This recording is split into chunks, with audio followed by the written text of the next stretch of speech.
Eh, Buen día a todos, bienvenidos a este episodio especial de Mente y Conducta. Hoy no realizaremos una exposición tradicional donde cada uno repite la teoría de memoria, ¿no? No. El objetivo de este panel es poder debatir desde fundamentos científicos sobre un tema que nos apasiona, como es la personalidad. Para ello tenemos a cuatro grandes psicólogos, como lo son el doctor Sigmund Freud, la doctora Karen Horney, el doctor Albert Banduro y el doctor Watson. Sean todos bienvenidos. Muchas gracias nuevamente por acompañarnos el día de hoy. Bien, para nuestra exposición vamos a empezar leyendo un caso y analizándolo con cada uno de ustedes. A nuestra audiencia también le pedimos que puedan prestar atención porque al final van a responder algunas preguntas. Vamos a empezar leyendo el caso de Julián. Él tiene 22 años. Julián es un joven que sufre de mucha ansiedad en su trabajo. Su jefe es un hombre muy autoritario y exigente. Ante él, Julián se comporta de una manera totalmente sumisa. Agacha la cabeza y acepta excesos de trabajo sin quejarse. Y busca todo el tiempo la aprobación. Sin embargo, cuando llega a su casa, Julián se encierra a jugar videojuegos en línea de forma anónima y su conducta cambia por completo. Se vuelve muy agresivo, insulta a otros jugadores y grita ante cualquier error. Como dato de su pasado, su padre era un hombre muy estricto que lo castigaba con severidad física y verbal cada vez que Julián lloraba o mostraba alguna debilidad cuando era niño. Bueno, con esos datos sobre la mesa iniciamos el análisis fundamentado, ¿no? Porque como hemos podido notar, es un caso demasiado complejo en el que influyen tanto las experiencias de la infancia como Julián se desarrolla en la actualidad, ¿no? El doctor Freud, comience usted, por favor. Desde el psicoanálisis, ¿cómo explica usted esta conducta aparentemente contradictoria? Bueno, en primer lugar me presento, soy Sigmund Freud y muchas gracias por su invitación a este podcast.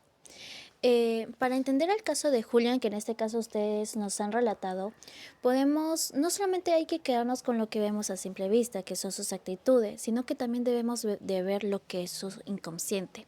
Este comportamiento de Julián se ha determinado por los conflictos que ha llegado a obtener con su padre. Eh, Ese padre ha sido tan severo que ha llegado a provocar un miedo profundo a este niño, en este caso que es Julia. Para defenderse de este miedo, Julián interiorizó a su padre, su figura paterna, creando un super yo, que es extremadamente rígido y exigente. Este super yo es una parte de nuestra mente que actúa como una moral. Bien, usted nos comenta sobre el super yo que ha creado Julián. ¿Cómo esto afectaría en su vida cotidiana, como en su trabajo o cuando él está jugando videojuegos? Bueno, para explicar esto es que cuando Julian ve a su jefe autoritario, su inconsciente se activa, o sea, revive este miedo que le ha llegado a obtener su padre. ¿Por qué? Porque es como un reflejo que tiene su padre. Es una persona autoritaria, agresiva y ese le causa un miedo. Entonces acá es cuando vemos que su mente reacciona con rabia, frustración, enojo, miedo, pero entonces ahí es cuando su super yo se lo prohíbe y le genera esa gran ansiedad que a usted nos ha llegado a comentar durante el caso. Entonces acá para protegerse, su yo interno utiliza un mecanismo de defensa inconsciente que en este caso se llama formación reactiva. Esto significa que Julián transforma un impulso oculto del odio en la conducta opuesta, haciendo que sea una sumisión exagerada. Como ustedes nos han relatado, es una persona que tiene miedo, que agacha la cabeza y que accede a todo lo que dice su jefe. Entonces aquí es cuando vemos que esta rabia acumulada se necesita salir por otro lado. En este caso, en medios donde se ha llegado a salir o a expresar es durante estarlos en el interno de los videojuegos.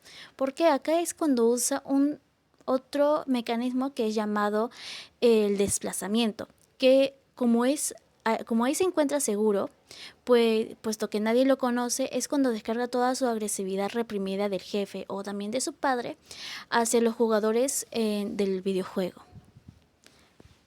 Bueno, muchas gracias. doctor Freud. Entonces, básicamente desde su perspectiva nos indica de que la conducta de Julián no surge de una manera casual, ¿no? No surge de casualidad, sino que está relacionada con conflictos internos o inconscientes y emociones reprimidas que no encuentran otra manera de cómo darse a notar, ¿no? Entonces, ahora vamos a conocer una versión un poco diferente que está posicionada por la doctora Karen Horney. Usted desde el neopsicoanálisis, perdón, ¿qué opina sobre esta explicación? Buenas tardes, gracias por la invitación. Mi nombre es Karen Horney y el día de hoy voy a representar esta contraparte que sería el neopsicoanálisis.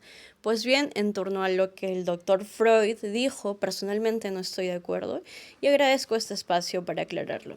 Y es que el doctor piensa que el conflicto es meramente por impulsos biológicos. No obstante, personalmente sostengo que la personalidad depende entre las relaciones sociales y el afecto. Es decir, lo que Julián vivió en su infancia en realidad es producto de vivir con un padre violento. Esto no es un problema biológico, sino que le causó algo que yo llamo la ansiedad básica. De hecho, en mis apuntes de mi último libro, La personalidad neurótica en nuestro tiempo, menciono que la ansiedad básica es el sentimiento que tiene un niño al estar indefenso y desamparado ante un entorno mayormente hostil. Es por eso que ahí se puede ver las consecuencias en ese tipo de actitudes.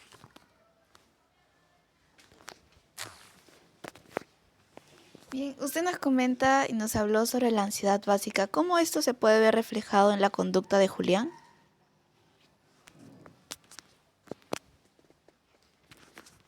Claro, la explicación es muy sencilla, y es que para sobrevivir al desamparo, las personas crean tendencias en su personalidad que tienden a ser neuróticas. Estas estrategias los protegen de los demás.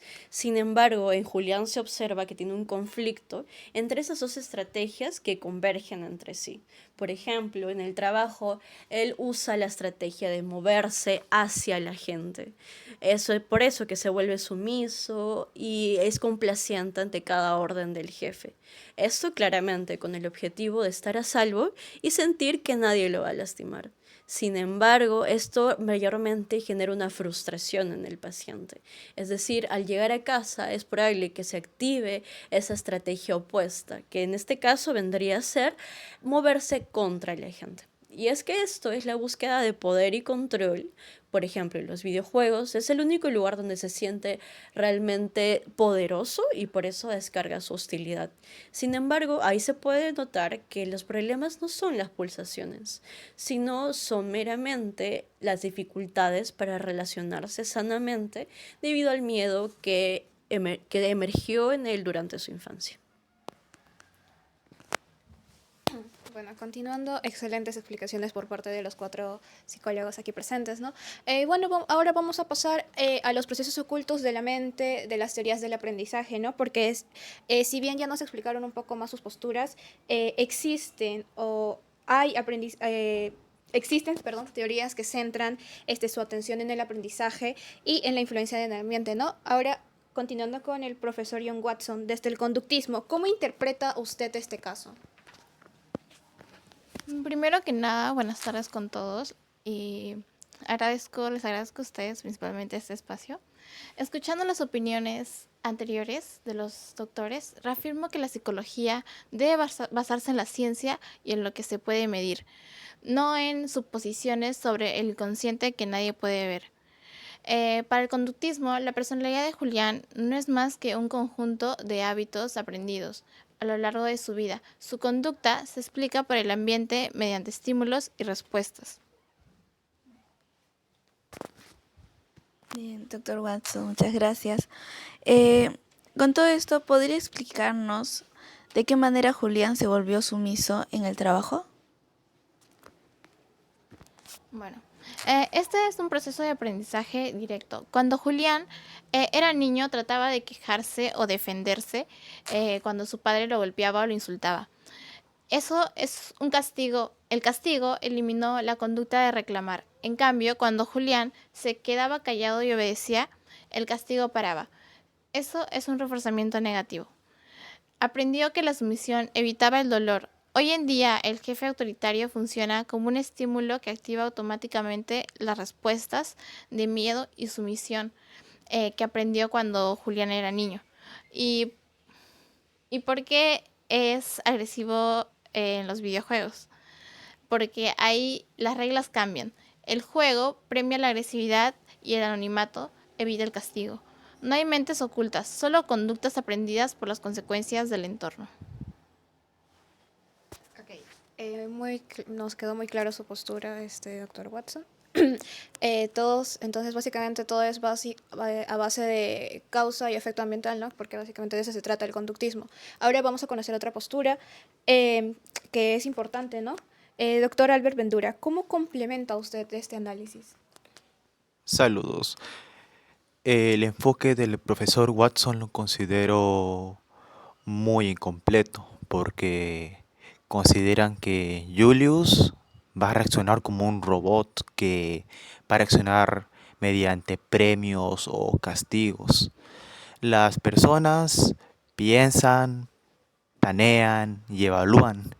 La personalidad se forma por algo que yo considero que es el determinismo recíproco, que está conformado por la asociación de tres elementos fundamentales, que es la ambientación, la conducta humana y los pensamientos. Eh, Bien, doctor Bandura, muchas gracias por la postura, comentando también las otras posturas también. ¿Cuáles son los factores del pensamiento que hacen que Julián actúe de esa forma tan agresiva? Claro, un punto clave es la autoeficacia, que es cuando uno ya tiene confianza en sí mismo para tener la capacidad de lograr lo que son las cosas, objetivos. En este caso, todo eso se fue influenciado porque él, con la agresividad que ha tenido por parte de su padre, le afectó de forma negativa en sus relaciones interpersonales. Por eso él mismo se piensa que yo no soy suficiente, no podré enfrentarme ante mi jefe. Y esto de aquí siendo como un autosaboteo a su propia conducta y volviéndolo también a la sumisión. Por otro lado, en el aspecto de lo que es agresivo en los videojuegos, se puede explicar por lo que es la observación o el aprendizaje observatorio, que esto de aquí se ve a través de que él no pagó ni siquiera para ser agresivo. Él fue agresivo a cuestión de que ha vivido con su padre agresivamente a lo largo de su niñez y lo tomó como un modelo para que él mismo vea que las cosas se solucionan con agresividad, lo cual no lo implementa en lo que es su actualidad como su realidad de trabajo. ¿Por lo qué? Por el miedo a lo que son las consecuencias que hay en la vida real. En cambio, cuando cambiamos en otro aspecto que son los videojuegos, no se puede tener eso de ahí, no hay como una consecuencia real que pueda conllevarlo. Es realmente fascinante ver cómo un caso se puede explicar de diferentes maneras dependiendo qué aporte psicológico se utilice, ¿no? Ahora vamos a hablar de cómo trabaja cada escuela. Doctor Freud, doctora Karen Horney, ustedes trabajan desde el ámbito clínico, ¿no? Directamente con el paciente. ¿Cómo demuestran ustedes que lo que dicen es netamente real? En primer lugar, nosotros hemos utilizado el método clínico pues a través de la asociación libre. En este caso, dejamos que el paciente cuente libremente sobre sus secretos sin ninguna juzgación. ¿Por qué? Para que así su inconsciente salga a la luz. Acá es cuando nosotros nos damos cuenta es que la mente humana llega a ser muy compleja. ¿Por qué? Porque no solamente se estudia lo que es el comportamiento, sino también vemos sus pensamientos, sus ideas, cómo es que cada uno puede reaccionar diferente. Entonces acá no se puede estudiar, no lo deberíamos de estudiar dentro de un laboratorio con números. Claro, y coincido en esa parte con el doctor Freud y es preciso mencionar que el método clínico es esencial. Sin embargo, quisiera no limitarme a eso y ampliar el enfoque de mi punto de vista. En mi práctica analizo el método directamente, cómo el paciente se relaciona con las demás personas, qué estrategias usa para acercarse, enfrentarse o alejarse de ellas.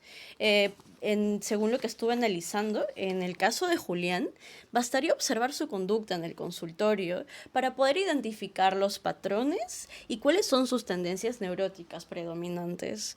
Es así como también considero que el entorno cultural y social del paciente van a ser sumamente determinantes para que en la personalidad no se forme un vacío como tal, sino uno dentro del espacio en el que vivimos y los vínculos que tenemos.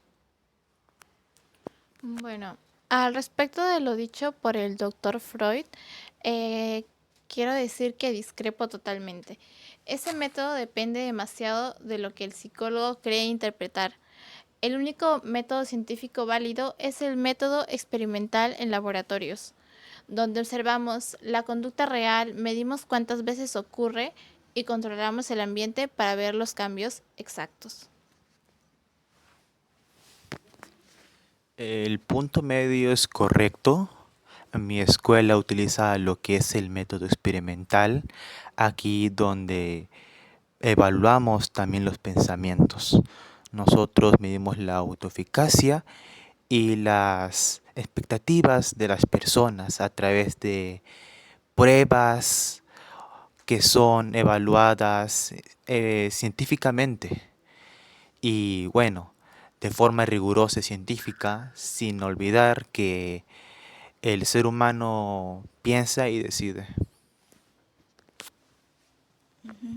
Muchas gracias a cada uno de ustedes. Ha sido un honor para nosotros tenerlos aquí presentes el día de hoy por su explicación también. Y nos queda claro cómo a Julián, la personalidad de Julián se basa en los miedos que ha tenido en la infancia, como vimos en el caso de su padre, y se refleja ahora en su conducta en el trabajo, ¿verdad? Y también en los videojuegos cuando nadie conoce su personalidad. Como nos mencionó el doctor Freud y la doctora Karen Horney, como hábitos aprendidos también que tiene Julián y sus creencias de incapacidad actuales, como nos mencionó el doctor Bandura y el doctor Watson. Bueno, ya para cerrar, les pedimos a nuestro público que pues se prepare para realizar el cuestionario. Asimismo, agradecemos a todos nuestros invitados por demostrar tanto dominio del tema y por por darnos a entender de que un caso se puede analizar desde diferentes perspectivas, ¿no? Utilizando los métodos psicológicos. Y bueno, eso sería todo. Compañera. Muchas gracias al público también. Al finalizar les vamos a enviar un Google Forms en el que ustedes podrán responder las preguntas.